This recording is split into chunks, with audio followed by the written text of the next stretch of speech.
strike into the crowd. வணக்கம் நண்பர்களே, welcome to my channel CCF உங்கள் cricket with Mister Cocktail Furious. இப்போ நம்ம டிஸ்கஸ் பண்ண போற டாபிக் ஐபிஎல் 2025 ஓட மேட்ச் 32 ஓட ரிவ்யூ தான், between Delhi Capitals versus Rajasthan Royals. So இந்த வருஷத்தோட முதல் சூப்பர் ஓவர் இந்த மேட்ச்ல பார்த்துட்டோம். ரொம்ப வருஷம் கழிச்சு ஆக்சுவலா ஐபிஎல் சூப்பர் ஓவர் நடக்குது.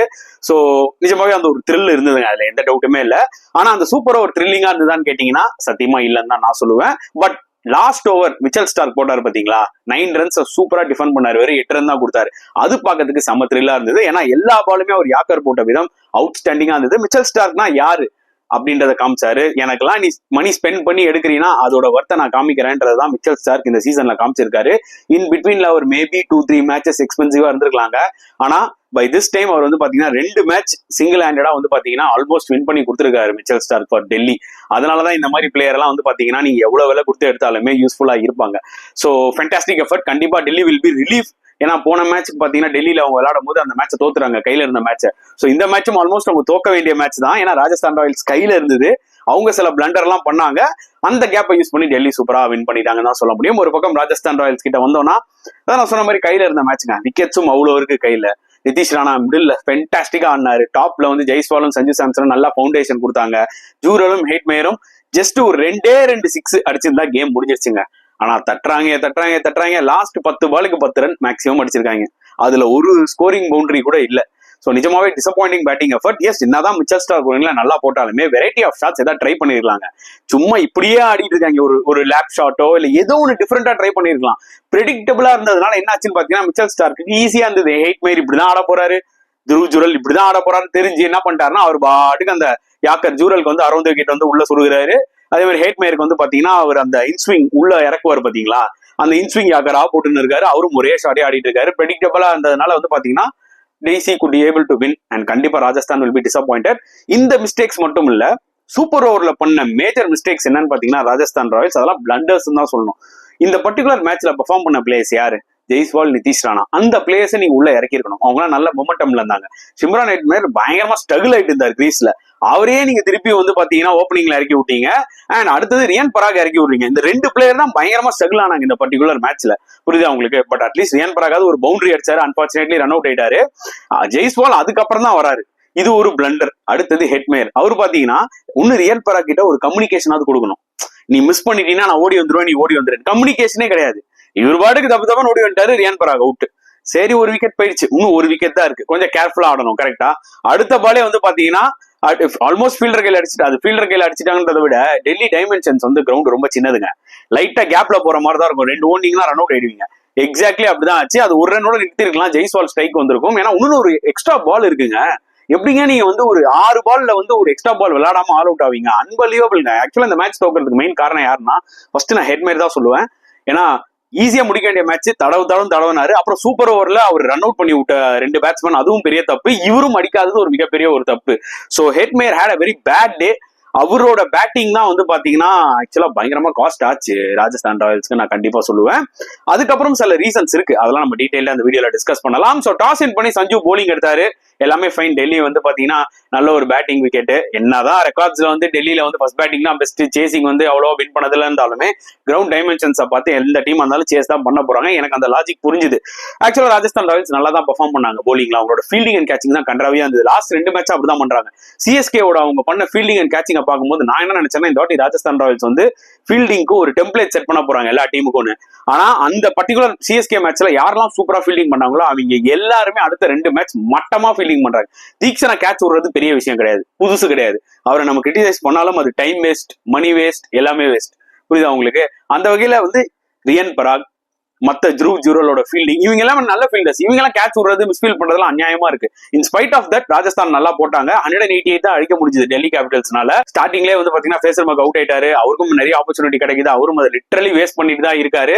அதுக்கப்புறம் கருண் நாயர் அன்பார்ச்சுனேட்லி ரன் அவுட் ஆயிட்டாரு. ஸோ கிரிட்டிக்கலான சிச்சுவேஷன்ல டெல்லி இருந்தாங்க. அப்புறம் அபிஷேக் போரலும் KL ராகுலும் ஒரு பார்ட்னர்ஷிப்பை பில்ட் பண்ணாங்க. அபிஷேக் போரல் நல்லா விளையாடிட்டு இருந்தாரு. பட் KL ராகுல் சரியா விளையாடல, அவருக்கு அந்த டைமிங் கிடைக்கல. ஜஸ்ட் 32 of 38 ஸ்ட்ரகிளிங் இன்னிங்ஸ் தான் நான் சொல்லுவேன். நல்ல காலம் ஸ்டப்ஸ், அதுக்கப்புறம் அக்சர் பட்டேலோட கேமியோனாலதான் அவங்களால 188 அடிக்க முடிஞ்சது. எஸ்பெஷலி அக்சரோட இன்னிங்ஸ் ரொம்ப வைட்டலா இருந்தது. இல்லைன்னா மேபி அவங்க ஒரு 175 தான் அடிச்சிருப்பாங்க. ஸோ ஓவராலா இவங்க 188 அடிக்கும் போது எனக்கு என்ன தோணுச்சுன்னா, அவங்க கண்டிப்பா ஒரு 15-20 ரன் ஷாட் இந்த கிரவுண்ட்லன்ற மாதிரி எனக்கு தாட் இருந்ததுங்க. ஓகேங்களா, ராஜஸ்தான் போலிங் எடுத்துக்கிட்டீங்கன்னா ஜோஃப்ரா ஆர்ச்சர் சூப்பரா போட்டாரு ஆஸ் எக்ஸ்பெக்டட். அதே மாதிரி ஸ்பின்னர்ஸும் பாத்தீங்கன்னா ஒரு ஓவர்ல ரன் நிறைய கொடுத்துட்டாங்க, பட் அவங்களும் நடுவில் கொஞ்சம் கண்ட்ரோலா போட்டாங்க. புரியுதா உங்களுக்கு? சந்தீப் சர்மா ஒரு ஓவர் தான் பயங்கரமா லீக் பண்ணார் தவிர மற்ற ஓவர்ஸ் எல்லாம் கொஞ்சம் கண்ட்ரோலா போட்டாரு. துஷார் தேஷ்பாண்டே தேவையே இல்லையா, தயவு செஞ்சு ஆகாஷ் மதுவால் எடுத்துருவாங்கன்னு என்னோட ப்ரிவியூல சொல்லியிருப்பேன். ஆனா இவங்க துஷார் தேஷ்பாண்டே வச்சு விளாடுறாங்க. இந்த சின்ன கிரவுண்ட்ல நல்லா ரன்னை வாரி வழங்கிட்டாரு. அந்த இடத்துல வேற ஒரு ஃபாஸ்ட் பவுலர் இருந்து கொஞ்சம் ஓரளவுக்கு பெட்டரா போட்டுருந்தாங்கன்னா இந்த ஸ்கோர் கூட வந்திருக்காதுங்க டெல்லிக்கு. அண்ட் சேசிங்ல செம்ம டெம்போ செட் பண்ணி கொடுத்தாங்க. எஸ்எஸ்வி ஜெய்ஸ்வாலும் சரி, சஞ்சு சாம்சனும் சரி, வேற லெவல்ல விளையாடிட்டு இருந்தாங்க. கிட்டத்தட்ட வந்து பாத்தீங்கன்னா ஸ்கோர் அப்படியே மூவ் ஆயிட்டே இருக்கு, 60, 70, 18. அன்பார்ச்சுனேட்லி என்ன கிட்டத்தட்ட வந்து பாத்தீங்கன்னா ஸ்கோர் மூவ் ஆயிட்டே இருக்கு நல்ல ஒரு பேஸ்ல. சடனா சஞ்சு சாம்சனுக்கு வந்து ஒரு சைட் ஸ்டெயின் மாதிரி ஆயிடுச்சு. அவரால் அது கண்டினியூ பண்ண முடியல. ஸோ 31 ரன்ஸோ என்னலையோ அவர் வந்து பாத்தீங்கன்னா ரிட்டையர்ட் அவுட் ஆயிட்டார். அங்கதான் கேமே மாறிச்சுங்க. அதுக்கப்புறம் வந்து ரயான் பராக் வந்து பால தடவுனாரு. அவரும் வந்து 8 ரன்னுக்கு அவுட் ஆயிட்டாரு. அதுக்கப்புறம் ஜெய்ஸ்வால் நல்லா ஒரு 50 போட்டுட்டு உடனே அவுட் ஆயிட்டாரு. ஜெய்ஸ்வால் கிட்ட நான் திருப்பி சொல்ற ஒரே ப்ராப்ளம் என்ன தெரியுமாங்க, sometimes he has to take responsibility. இன்னும் வந்து அவர் வந்து யங்ஸ்டர் லெவல்ல கிடையாது. he has already representing India in test cricket. நிறைய டெஸ்ட் மேட்ச் ஆடிட்டாரு. கிட்டத்தட்ட ஒரு சின்ன பையன் இனிமேட்லாம் நம்ம சொல்லக்கூடாது. அனுபவம் ஜாஸ்தி வந்தாச்சு ஜெய்ஸ்வாலுக்கு. சோ அவர் 50 அடிச்சுட்டு செலிப்ரேட் பண்றதெல்லாம் ஓகே, நான் அக்செப்ட் பண்ணிப்பேன். யாரா இருந்தாலும் 50 அடிச்சு செலிப்ரேட் பண்ணலாம், அதுல ஒன்றும் தப்பு கிடையாது. ஆனா அவர் கேரி ஆன் பண்ணணுங்க, ஒரு பெரிய நாக் விளாடணும், அது ரொம்ப இம்பார்ட்டன்ட். 75 அடிச்சாரு பாத்தீங்களா ஆர்சிபியோட, அது நல்ல நாக். அந்த கன்சிஸ்டன்சியை ஜெய்ஸ்வால் ஆக்சுவலா எடுத்துட்டு வரணும் T20ல. அப்பதான் அவர் வந்து பாத்தீங்கன்னா இன்டர்நேஷனல் T20ல கூட அவருக்கு இடம் கிடைக்கும். என்ன பண்றாரு, 50 அடிச்சோடனே ஒரு அப்படியே தூக்கி கையில கொடுத்துட்டு அவர் பாட்டுக்கு போயிடுறாரு. அது பத்தாது. You have to take that responsibility. எடுத்துட்டு போ, கேம் எடுத்துட்டு போய் வின் பண்ணி கொடு, அதுதான் ரொம்ப இம்பார்ட்டன்ட். அந்த மாதிரி நான் ஜெய்ஸ்வால் கிட்ட என்னால பார்க்கவே முடியல. T20ல ஒரு பிளாஷ் ஆஃப் பிரில்லியன்ஸ் தெரியுது தவிர எடுத்துட்டு போய் வின் பண்ணி கொடுக்க மாட்டேங்கிறாரு. புரியுதா உங்களுக்கு? பட் நிதிஷ் ராணாவோட 28 பால்ஸ் 50 வேற லெவலுங்க. கேம் அப்படியே வந்து பாத்தீங்கன்னா டெல்லி கிட்ட இருந்து ராஜஸ்தான் பக்கம் திருப்பிட்டாரு. அவர் அவுட் ஆகும்போது 14 பால்ஸ் 15 பால்ஸ் 28 தாங்க. ஓகேவா? ஒரு ஸ்டேஜ்ல த்ரூ ஜுரல் கூட நடுவுல ஒரு 6 ஒன்று அடிப்பாரு மோஹித் சர்மாவை. 10 பால்ல 13 ரன். அதுக்கப்புறம் பாத்தீங்கன்னா அந்த 10 பால்ல அவங்க அதிகபட்சமா 12 ரன் தாங்க எடுத்திருப்பாங்க.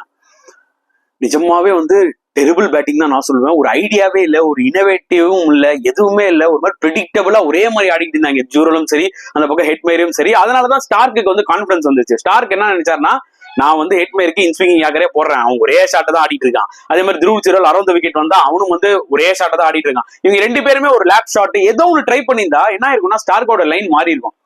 அந்த மனுஷன் ஒரு ஓவர் பிச் டெலிவரியோ இல்ல ஒரு ஷார்ட் பாலும் போடலங்க, சொருகிட்டாருங்க. அப்சல்யூட்லி மிச்சல் ஸ்டார்க்னா யாருன்றதை காமிச்சாருன்னு தான் சொல்ல முடியும்.